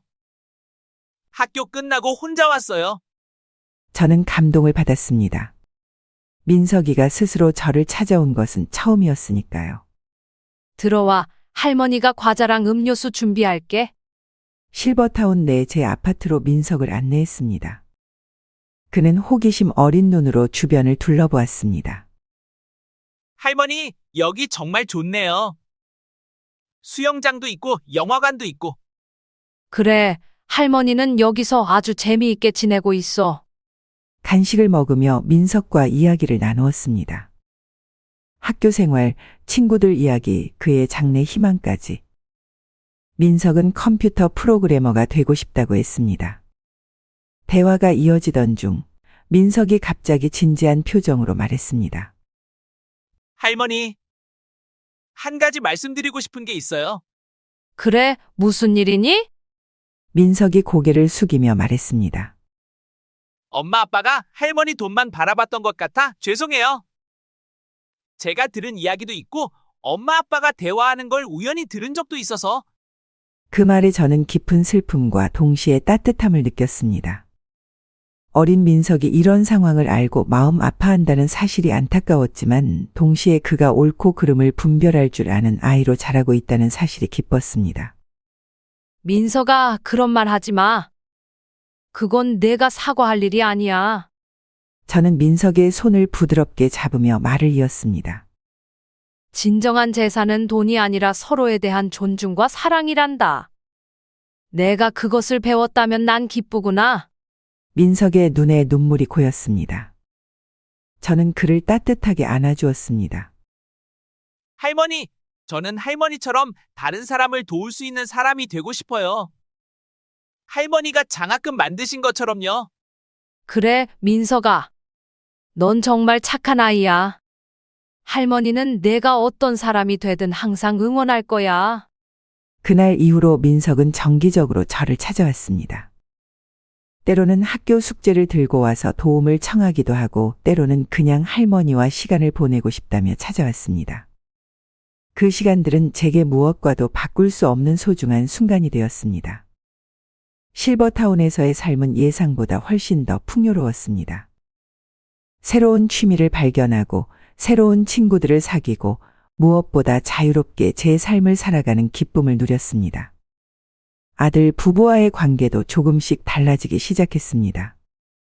그들은 더 이상 제 재산을 바라보지 않고 점차 존중하는 마음으로 저를 대하기 시작했습니다. 마지막 복수는 바로 이것이었습니다.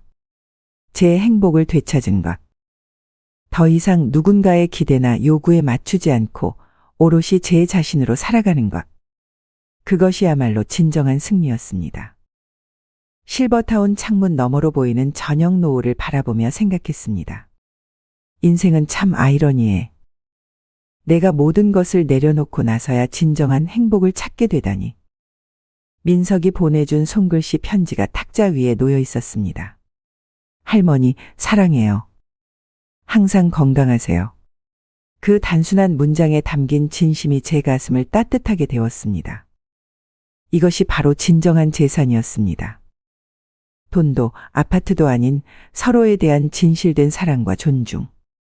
그것을 깨달은 지금 저는 어느 때보다 부유한 사람이 되었습니다. 우리는 모두 인생의 어느 순간에 선택의 기로에 서게 됩니다. 타인의 기대에 맞춰 살 것인가, 아니면 자신의 가치와 행복을 위해 용기 있는 결정을 내릴 것인가.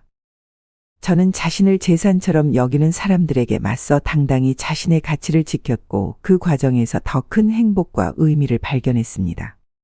우리도 때로는 아니요 라고 말할 용기가 필요합니다. 자신을 소중히 여기고 진정한 가치를 위해 살아갈 때 비로소 삶은 빛을 발하기 시작합니다. 당신의 인생에도 영자 여사처럼 자신의 가치를 지키고 행복을 찾는 용기가 함께하길 바랍니다. 진정한 재산은 돈이 아닌 서로에 대한 존중과 사랑임을 기억하세요.